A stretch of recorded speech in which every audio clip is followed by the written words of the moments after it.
what our deeds deserve. But this man has done nothing wrong. Then he said, Jesus, remember me when you come into your kingdom.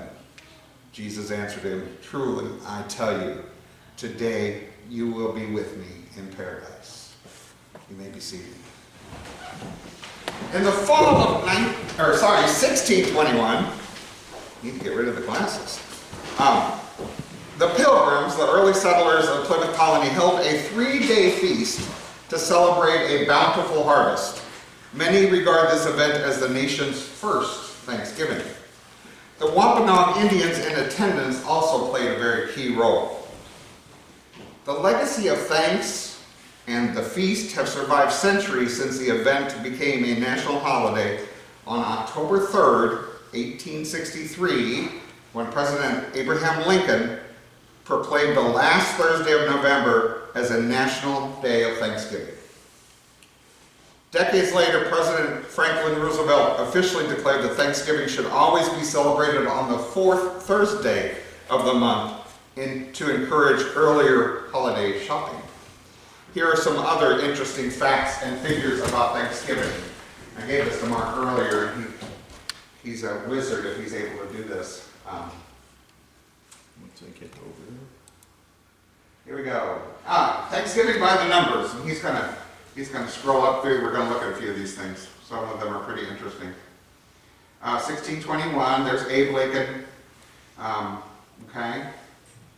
1989. It was the first year that the president pardoned a turkey at the White House. That was George H.W. Bush that did that. There are two that are sent. One gets pardoned, one gets stuffed. 4 towns named Turkey. 3,000 to 4,500 average number of calories consumed on Thanksgiving by each person. So if you're part of any kind of dietary weight loss type of program, that's not good. That's not good. It takes 10 hours and 33 minutes to burn off those 4,500 calories. 9% eat it at a restaurant. Average cost of a 10-person Thanksgiving dinner, almost $50. Keep going. 46 million estimated number of turkeys killed for Thanksgiving each year. It's a lot of turkey. Some people would rather have ham or chicken or roast beef. I don't know why filet mignon wasn't on there. 70% of us say that it's not a proper Thanksgiving without a turkey. Favorite dishes: turkey, stuffing, pie, mashed potatoes, sweet potatoes, cranberry sauce is only 3%. Yet how many of you still make it? I like it. Okay. Keep on going. We're going to skip past the beer and the wine. I don't start drooling. 1 in 4, here's an important one. Where's Jared when I need to make a point? 1 in 4 Thanksgiving hosts wish they had more help preparing the feast. You know who you are, right? Keep on going.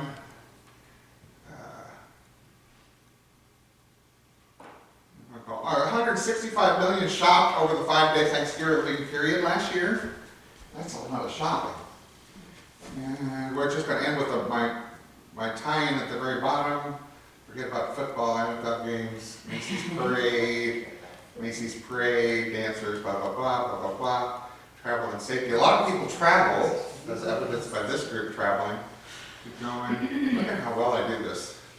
There we go, stop right there. What are we thankful for? What are we thankful for? 88% said family. 77% health, personal freedom, friends, memories, safety and security, opportunities, fun experience, achievements, and the lowest one was wealth. What do you think about that list? Pretty realistic? Yeah? Thank you, Mark. What's surprising to me is that the concept of heaven or eternal life or paradise didn't make that top 10 list of things that people are thankful for at Thanksgiving. It seems to me, at least, that Thanksgiving has become more about earthly blessing and gratitude and thanks than it is about being thankful for the things in our life that are not of this world. Now, I'm not at all suggesting here that we shouldn't be grateful or thankful for the ordinary and the everyday. In fact, there are multiple studies that suggest being in an attitude of gratitude and being mindful of those daily can actually improve one's health and well-being. You won't be able to do it every day, and you won't be perfect, but focusing on what we're grateful for tends to wash away feelings of anger and negativity. And in addition to improving mood, recent studies show that feeling and expressing gratitude leads to a better physical health as well. Paul Mills is a professor at the University of California at San Diego School of Medicine. He conducted these studies and found, among other things, that participants who kept a journal most days of the week, writing about 2 to 3 things they were grateful for. Anybody just get a journal recently? Everything from appreciating their children to travel and good food had reduced levels of inflammation and improved heart rhythm compared to people who did not write in a journal. And the journal keepers also showed a decreased risk of heart disease after only 2 months of this new routine of journaling. So by all means, continue to be grateful for those common, ordinary, everyday blessings that you receive, because that practice will strengthen those neural pathways, right? Those pathways I keep talking about that after repetition will become a healthy habit that will autonomously keep you focused on the more positive things. Remember Philippians 4:8. I did not mark it. I did. Finally, beloved, whatever is true, whatever is honorable, whatever is just, whatever is pure, whatever is pleasing, whatever is commendable, if there is any excellence, and if there is anything worthy of praise, think about these things. Dwell on those things. Nelson Mandela had a lot to be unthankful for, but most of his words of wisdom were about being thankful. These 3 stand out right now. Where you stand depends on where you sit. A winner is a dreamer who never gives up. A winner is a dreamer who never gives up. And finally he said, I am the captain of my soul. The captain is the one who decides what happens. If you're the captain of your soul, you tell your soul what to be grateful for. You tell your soul what to be thankful for. So it's important to be thankful for all of those things. My point today is, however, that we probably only save our thanksgivings about the bigger gifts, the more eternal gifts, for a day or 2 at church on Sunday. When we remember positively the little things in life, those common blessings, we're steered towards hope and renewed faith on a daily basis. And if we add up all those daily steps we take, and if those steps are all taken in pretty much the same direction, we can certainly affect our monthly or our yearly progress. But what can we do to make sure that our lifelong goals lie in the direction that leads us to paradise? What if we forget the ultimate goal of eternal life with our Creator and only focus on the here and now? Mandela had this to say about focus on the positive. He wrote this in his book, Long Walk to Freedom, his autobiography. I am fundamentally an optimist. Whether that comes from nature or nurture, I cannot say. Part of being optimistic is keeping one's head pointed toward the sun. And he spelled it S-U-N, but I think we can flip that if we want. One's feet moving forward. There were many dark moments when my faith in humanity was sorely tested, but I would not and could not give myself up to despair. That way lies defeat and death.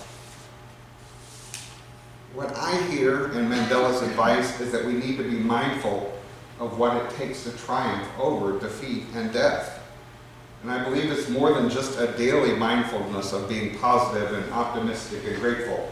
When we fail to be grateful for the bigger aspects of our lives, over which we have little or no control, we may easily be on a path to defeat and death.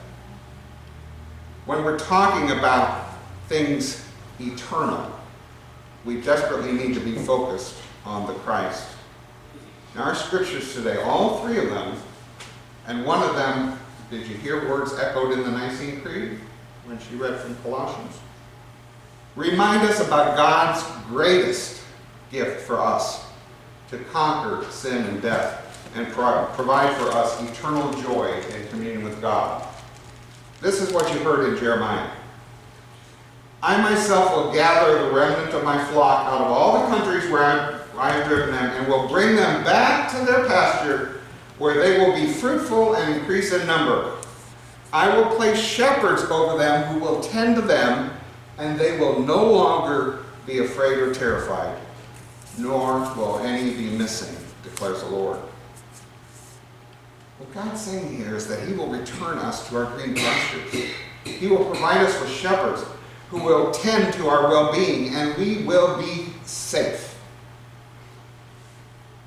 I wonder how many of you might remember a sermon I did almost a year ago on a Sunday morning here about Samuel and Jesus growing in their faith. Perhaps this might help your memory. I talked about the Missouri squirrels. In Missouri, we have much larger squirrels than you have here in Maine. Your squirrels are more like Missouri chipmunks. But anyway, that's not the important part. We also have a saying in Missouri that the road is paved with flat squirrels who couldn't make up their minds. They start across the road in front of our speeding cars. You notice them up ahead. You might even say an audible prayer of, "Come on, little guy, you can do it." And just when you feel you might pass them easily, as they scurry across the safety, they change their little bitty minds and double back splat thump. They were so close. Luckily, the Squirrel Suicide Prevention Society has conducted some studies and done some research. Apparently, this is why they do it. Apparently, the squirrels return to the side of the road from whence they came because it was the last place where they felt safe. Could that be the reason that we, like Peter Pan and countless flat squirrels, don't seem to grow up at times because it takes us away from safety? Here in Jeremiah, we hear about being safe. That's one of those themes that's important to all of us. Being safe, feeling secure, not worrying about the future. Safe. Jeremiah reminds us that when we are gathered back in God's fold, we will be safe. No longer afraid or terrified, no longer lost. A bit of paradise, to be sure. A gift from God. Thanks be to God. In Colossians, we heard this. And giving joyful thanks to the Father, who has qualified you to share in the inheritance of his holy people in the kingdom of light. For he has rescued us from the dominion of darkness and brought us into the kingdom of the Son he loves, in whom we have redemption, the forgiveness of sins. The kingdom of light is ours. It would be physically impossible to fear the dark and the unknown when we live in the kingdom of light. A kingdom where we are redeemed, where we are forgiven, where we are with the Son, both spellings. Truly a gift from God. I've said that twice now about a gift from God. While I was talking about thanksgifting. Good old Miriam defines a gift as this: a thing given willingly to someone without payment. Freedom, eternal safety, eternal light. Thanks be to God for these gifts. And then in Luke, Matthew, we heard this. No, it was Luke. Jesus answered him, "Truly I tell you, today you will be with me in paradise." This from Wikipedia. In religion, paradise is a place of exceptional happiness and delight. Paradisiacal notions are often laden with pastoral imagery, often compared to, in paradise there is only peace, prosperity, and happiness. Paradise is a place of contentment, a land of luxury and fulfillment. Paradise is often described as a higher place, the holiest place, in contrast to this world or underworlds such as hell. It's also interesting that the term paradise is only used in the New Testament 3 times. It was used in this verse where Jesus turns to the sinner on his left and says, "Today you will be with me in paradise." It shows up in 2 Corinthians where Paul's describing a description of the third paradise that he saw, one of his revelations. And then again in Revelations where it refers to paradise as going back to the original tree of life. Jesus, dying on the cross with one of his very last breaths, tells the repentant sinner next to him that he will be with him in paradise. In paradise, there is only peace, prosperity, and happiness. A gift, to be sure. As we ready ourselves for all things Thanksgiving, I pray that you will be able to include receiving the gift of paradise in your attitude of gratitude. As we daily walk, as we hourly forgive, and as we focus on Christ, as we strengthen those neural pathways of hope and faith and light eternal, I pray that you will keep your focus on the gift of paradise. Earthly pressures and earthly pleasures will fade. Eternal pleasures will be where we spend most of our time. Accept that gift. Accept it daily, hourly. Accept it every breath. God is faithful. The gift will be offered again and again and again and again. Accept it and give thanks. Amen.